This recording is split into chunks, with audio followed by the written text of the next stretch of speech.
৭ জানুয়ারির নির্বাচনের সার্কাসের মধ্য দিয়ে যে সরকারটা গঠিত হয়েছে, যে সংসদটা গঠিত হয়েছে, যে সংসদে তিনি একজন সংসদ সদস্য, সেটা খুব বেশি দিন টিকবে না। এই সরকারও খুব বেশি দিন ক্ষমতায় থাকতে পারবে না। এই কারণেই তার সংসদ সদস্য পদও যদি চলে যায়, তারপরে তিনি সেটার কেয়ার করেন না। তার মানে এই সরকার যে কত বড় স্বৈরাচার, এই সরকার যে কত বড় স্বৈরাচার, সেই কথাটা ফরাসউদ্দিনের বক্তব্যে উঠে এসছে। অথচ তিনি আওয়ামী লীগের একজন প্রতিষ্ঠিত দালাল। অবশ্য তাকে আওয়ামী লীগের দালাল না বলে আওয়ামী লীগের বলা যেতে পারে, কারণ একাদশ জাতীয় সংসদ নির্বাচনে তিনি আওয়ামী লীগের মনোনয়নে নির্বাচন করতে চেয়েছিলেন, যদি আওয়ামী লীগ তাকে মনোনয়ন দেয়নি। তার মানে তিনি একজন আওয়ামী লীগের এবং প্রতিষ্ঠিত আওয়ামী দালাল। সবকিছু মিলিয়ে যদি আমরা হিসাব করি, আন্তর্জাতিক যে ঘটনা প্রবাহ চলছে, শেখ হাসিনা যেভাবে আমেরিকার বিরুদ্ধে বিষোদ্গার করতে শুরু করেছেন, নির্বাচনের আগে তিনি যে পজিশনে ছিলেন সেই পজিশনে আবার ফিরে এসছেন, এবং আমেরিকার বার্ষিক মানবাধিকার রিপোর্টে বাংলাদেশের হাসিনা সরকারকে যেভাবে উপস্থাপন করা হয়েছে, নগ্নভাবে উপস্থাপন করা হয়েছে, তাতে পরিষ্কার বোঝা যাচ্ছে নির্বাচনের আগে আমরা এই সরকারের বিরুদ্ধে মার্কিন প্রশাসনকে যেভাবে দেখেছি, এখনো ঠিক সেই পজিশনে তারা আছে।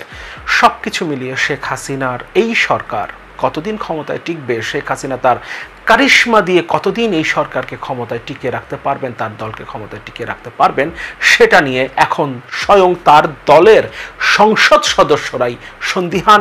এতদিন যারা তাদের দালালি করেছেন, অর্থাৎ আওয়ামী লীগের এবং এই সরকারের শেখ হাসিনার দালালি করেছেন, তারাও সন্দিহান। তার মানে আমরা পরিষ্কার দেখতে পাচ্ছি শেখ হাসিনা সরকারের পতন খুবই সন্নিকটে, এবং হয়তোবা ভেতরে ভেতরে এমন কিছু ঘটে গেছে যে তার খুব কাছের মানুষরাও এখন পরিষ্কারভাবে সেটা বুঝতে পারছে। শেখ হাসিনার নির্দেশ ছাড়া কয়েকদিন আগেও গাছের পাতা পর্যন্ত নড়ত না, সেই শেখ হাসিনার নির্দেশনা এখন তার দলের এমপি এবং তার সরকারের মন্ত্রীরা পর্যন্ত মানার প্রয়োজন মনে করছে না। এমনকি তার দলের সাধারণ সম্পাদক ওবায়দুল কাদের পর্যন্ত আওয়ামী লীগের সভানেত্রী এবং প্রধানমন্ত্রী শেখ হাসিনার নির্দেশনা মানছেন না। এজন্য তিনি অবশ্য নতুন সংজ্ঞা তৈরি করেছেন। তিনি বলতে চেয়েছেন, স্বজন বলতে প্রধানমন্ত্রী শুধুমাত্র স্ত্রী এবং সন্তানকে বুঝিয়েছেন। কিন্তু আমাদের মনে থাকবার কথা, প্রথম এই বিষয়টা যখন আলোচনায় আসলো, তখন আইসিটি প্রতিমন্ত্রী জুনায়েদ আহমেদ পলকের শ্যালক উপজেলা নির্বাচনে প্রার্থী হয়েছিলেন এবং তার প্রতিদ্বন্দ্বী প্রার্থীকে তিনি অপহরণ করেছিলেন, মারধর করেছিলেন, এবং সে সময়ই প্রধানমন্ত্রীর পক্ষ থেকে ওবায়দুল কাদেরই তার দলের এমপি এবং সরকারের মন্ত্রীদের উদ্দেশ্যে নির্দেশনা জারি করলেন যেন এই নির্বাচনে তাদের স্বজনরা প্রার্থী না হয়, যারা প্রার্থী হয়েছেন তারা যেন প্রার্থিতা উইথড্র করেন। তার মানে জুনায়েদ আহমেদ পলকের শ্যালক যদি মন্ত্রীর স্বজন হিসেবে বিবেচিত হয়, তাহলে অবশ্যই ওবায়দুল কাদেরের ভাই এবং ভাগ্নেও স্বজন হিসেবে বিবেচিত হবেন। তার মানে সত্যিকার অর্থে ওবায়দুল কাদেরও প্রধানমন্ত্রী শেখ হাসিনার নির্দেশনা মানছেন না, মানার প্রয়োজন মনে করছেন না। অথচ কয়েক মাস আগেও পরিস্থিতিটা ঠিক এরকম ছিল না। ডয়চে ভেলে একটা রিপোর্ট করেছে, যেখানে আওয়ামী লীগের একজন সংসদ সদস্য ইকরামুল কবির চৌধুরীর একটা বক্তব্য উঠে এসছে। তার ছেলেকে তিনি প্রার্থী করেছেন উপজেলা নির্বাচনে, তার উপরেও নির্দেশনা ছিল তার ছেলের প্রার্থিতা প্রত্যাহার করার, কিন্তু তিনি প্রত্যাহার করেননি এবং তিনি ঘোষণা দিয়ে প্রত্যাহার করেননি। এবং তিনি বলেছেন তার দল এবং দলের সাধারণ সম্পাদক ওবায়দুল কাদের কথা উল্লেখ করেছেন। তিনি বলেছেন তার দল যদি তার বিরুদ্ধে কোনো ধরনের ব্যবস্থা নেয়, অর্থাৎ তার সংসদ সদস্য পদও যদি বাতিল হয়, তারপরে তিনি সেটা কেয়ার করেন না। এবং সাংবিধানিকভাবেই তার দল আওয়ামী লীগ এবং সরকার প্রধান হিসেবে শেখ হাসিনা যদি চান, তাহলে তার সংসদ সদস্য পদ বাতিল হতে পারে তার সংসদ সদস্য পদ, কিন্তু তারপরে তিনি সেটাকে কেয়ার করছেন না। এবং তার কথায় মনে হয়েছে যে তিনি নিজেও মনে করেন ৭ জানুয়ারির নির্বাচনের সার্কাসের মধ্য দিয়ে যে সরকারটা গঠিত হয়েছে, যে সংসদটা গঠিত হয়েছে, যে সংসদে তিনি একজন সংসদ সদস্য, সেটা খুব বেশি দিন টিকবে না। এই সরকারও খুব বেশি দিন ক্ষমতায় থাকতে পারবে না। এই কারণেই তার সংসদ সদস্য পদও যদি চলে যায়, তারপরও তিনি সেটার কেয়ার করেন না। তারপরও তিনি তার ছেলেকে উপজেলা পরিষদ চেয়ারম্যান হিসেবে নির্বাচনে প্রার্থিতা করাচ্ছেন। এই জায়গাটা আসবো, কেন ইকরামুল কবির চৌধুরী মনে করছেন যে তার সংসদ সদস্য পদ চলে গেলেও আসলে খুব বেশি কিছু যায় আসে না, কারণ এই সরকারটাই খুব বেশি দিন টিকবে না, এই সংসদটাই খুব বেশি দিন টিকবে না। এই আলোচনায় আসবো, তার আগে আরও কয়েকটা জায়গা একটু দেখে নেওয়া দরকার। এই সরকারি দল আওয়ামী লীগ এবং সরকার প্রধানের প্রতিষ্ঠিত দালালরাও হঠাৎ করেই সুর বদলাতে শুরু করেছে। প্রতিষ্ঠিত দালালরা মোহাম্মদ ফরাসউদ্দিন বাংলাদেশ ব্যাংকের গভর্নর ছিলেন আওয়ামী লীগের শাসন আমলে, এমনকি শেখ মুজিবের একান্ত সচিব ছিলেন, এবং এতগুলো বছর ধরে যিনি বাংলাদেশের অর্থনীতি নিয়ে কখনো কোনো কথা বলেননি। বাংলাদেশের অর্থনীতি তো আজকে হঠাৎ করে এই অবস্থায় আসেনি, বছরের পর বছর ধরে পর্যায়ক্রমে আজকের এই অবস্থায় এসে দাঁড়িয়েছে বাংলাদেশের অর্থনীতি। কিন্তু এখন তিনি হঠাৎ করে বাংলাদেশের অর্থনীতি নিয়ে মুখ খুলতে শুরু করেছেন। হ্যাঁ, এর আগেও তিনি বাংলাদেশের অর্থনীতির কথা বলেছেন, তখন তিনি কয়েক মাস আগেও তিনি বলতে চেয়েছেন বাংলাদেশের অর্থনীতি যে ধ্বংসের দ্বার প্রান্তে দাঁড়িয়ে আছে। এই ধরনের মন্তব্য যে বিরোধী দল করছে এটা কেবল একটা প্রোপাগান্ডা। বাংলাদেশের রিজার্ভ ক্রাইসিস নিয়ে যে অনেক আলোচনা চলছে এটা জাস্ট একটা প্রোপাগান্ডা, বাংলাদেশের রিজার্ভ ক্রাইসিস আসলে সেভাবে নেই। এই কথাগুলো তিনি কয়েকদিন আগেই বলেছেন, কয়েক মাস আগে তিনি বলেছেন। কিন্তু এখন হঠাৎ করেই তিনি পুরোপুরিভাবে তার অবস্থান পরিবর্তন করেছেন এবং বাংলাদেশের অর্থনীতি আজকের অবস্থায় আসার জন্য, বাংলাদেশের অর্থনীতি ধ্বংসের দ্বার প্রান্তে এসে দাঁড়িয়েছে, তার জন্য সরকার, সরকারি দল এবং সরকার প্রধানকেও তিনি দায়ী করেছেন তার বক্তব্যের সরাসরি। এমনকি তিনি বলেছেন তিনি সব কথা বলে ফেললে তাকে হত্যা করা হতে পারে, তাকে মেরে ফেলা হতে পারে, কিন্তু তিনি যেহেতু বাঁচতে চান তাই তিনি সব কথা বলতে পারছেন না। তার মানে এই সরকার যে কত বড়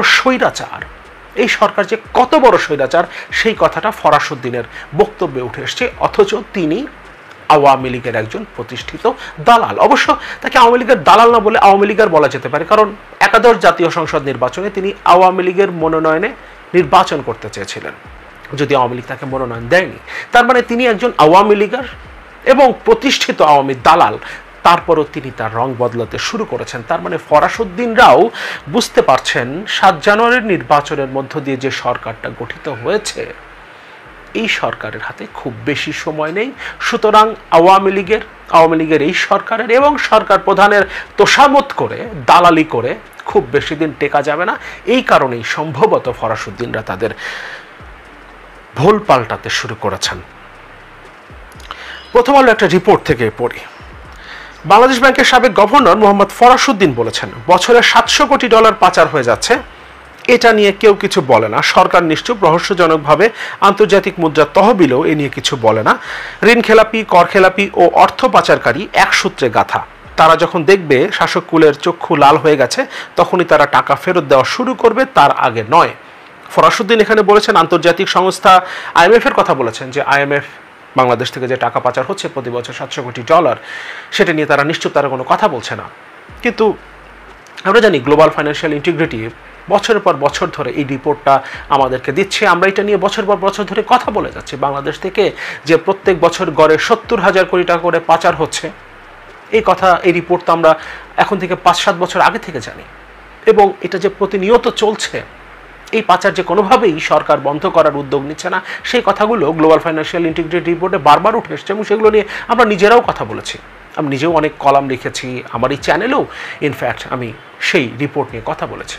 তিনি আরও বলেন, যখন ঋণ খেলাপিওয়ালা বেশি বড় হয়ে যায় তখন 1,000 টাকা কৃষি ঋণের কারণে কেউ জেলে যায়, আর 10,000 কোটি টাকা শিল্প ঋণের খেলাপি গ্রাহক সরকারের পাশে বসে, এমনকি সরকারেও বসে। এখন যে যত বেশি শক্তিমান সে তত বড় খেলাপি, তার সুদ মৌকুফও হয় তত বেশি। 2003 সালে সুদ মৌকুফ শুরু হয়। আমার কাছে ক্ষমতা থাকলে আমি সুদ মৌকুফ সুবিধা এখনই বন্ধ করে দিতাম। তিনি আরও বিভিন্ন বিষয় নিয়ে কথা বলেছেন। তিনি মূল্যস্ফীতির কথা বলেছেন, তিনি কিভাবে সুদ মৌকুফ করা হচ্ছে সেই কথাগুলো বলেছেন, এবং বাংলাদেশ থেকে যেভাবে টাকা পাচার হচ্ছে, খেলাপি ঋণ যেভাবে বাড়ছে, ব্যাংক একীভূত করা নিয়ে তিনি প্রশ্ন তুলেছেন, এবং তিনি ব্যাংক একীভূতকরণ প্রসঙ্গে বেশ কড়া কথা বলেছেন। তিনি এখানে বেসিক ব্যাংকের কথা উল্লেখ করেছেন, বলেছেন হুট করে ব্যাংক একীভূত করা ঠিক হয়নি, অশোভনীয় হয়ে গেছে। বেসিক ব্যাংকে যতই একীভূত করা হোক সেটা ভালো হবে না। ওই ব্যাংক যিনি নষ্ট করেছেন শুনেছি দেশেই আছেন, আগে ওনার নাম ভিন্ন ছিল, পরে শেখ হয়েছেন। কার আশ্রয় প্রশ্রয়ে আছেন জানি না, জানলেও নাম বলতে পারতাম না, কারণ এই বয়সেও আমি মরিতে চাহি না আমি সুন্দর ভুবনে। তার মানে এমন কারো আশ্রয় প্রশ্রয়ে আছেন শেখ নাম নেওয়ার পর, যার নাম উচ্চারণ করলে সাবেক গভর্নর, আওয়ামী লীগের এতগুলো বছর ধরে দালালি করে আসা শেখ মুজিবের একান্ত সচিবও তার বেঁচে থাকার নিশ্চয়তা পান না। অন্য একটি ব্যাংকের নাম উল্লেখ না করে মোহাম্মদ ফরাসউদ্দিন বলেন, জগন্নাথ কলেজে ছাত্রলীগের প্রতিষ্ঠাতাকে ব্যাংক দেওয়া হয়েছিল, তার ছেলে জনসম্মুখে একটি ব্যাংকের এমডিকে গুলি করে মেরে ফেলতে চেয়েছিল। তারা কত টাকা যে বিদেশে নিয়ে গেছে তার হিসাব নেই। এই ব্যাংক একীভূত না করে না আলাদা রেখে শায়েস্তা করা হবে, এটা সিদ্ধান্তের বিষয়। একীভূত করা ভালো সিদ্ধান্ত, তবে এটা নতুন করে সংকট তৈরি করতে পারে। তিনি ব্যাংক একীভূতকরণের যে প্রক্রিয়াটা আসলে বাংলাদেশ ব্যাংক অনুসরণ করছে সেটার তিনি এখানে সমালোচনা করেছেন এবং তিনি দুটো উদাহরণ দিয়েছেন, বেসিক ব্যাংকের এবং আরেকটা ন্যাশনাল ব্যাংক আমরা বুঝতে পারি শিকদার গ্রুপের। এবং যেভাবে বাংলাদেশের ব্যাংক ব্যবস্থাকে সম্পূর্ণরূপে দুর্বৃত্তদের হাতে দিয়ে দেওয়া হয়েছে, যে মাফিয়াদের হাতে দিয়ে দেওয়া হয়েছে, এমনকি সরকারের পৃষ্ঠপোষকতায় বেসিক ব্যাংকের মতো ব্যাংকগুলোকে এবং সেই ব্যাংকের চেয়ারম্যানকে যেভাবে সরকারের পৃষ্ঠপোষকতায়, সরকারের সর্বোচ্চ পর্যায়ের পৃষ্ঠপোষকতায় যেভাবে রক্ষা করা হয়েছে, তাতে বাংলাদেশের ব্যাংক ব্যবস্থা ধ্বংস হয়ে যাবে। এটাই খুব স্বাভাবিক। 32,000 কোটি টাকা একদিনে ধার করেছে ব্যাংকগুলো বাংলাদেশ ব্যাংকের কাছ থেকে। এই তথ্যগুলো আমাদের সামনে আসছে এবং এভাবে বাংলাদেশের ব্যাংক ব্যবস্থা চলছে। ব্যাংকে টাকা নাই, ব্যাংকে ডলার তো নাই, ডলার নাই অনেক আগে থেকেই। ব্যাংক এলসি খুলতে পারছে না, এই পরিস্থিতি আরও 2 বছর আগে থেকে চলছে।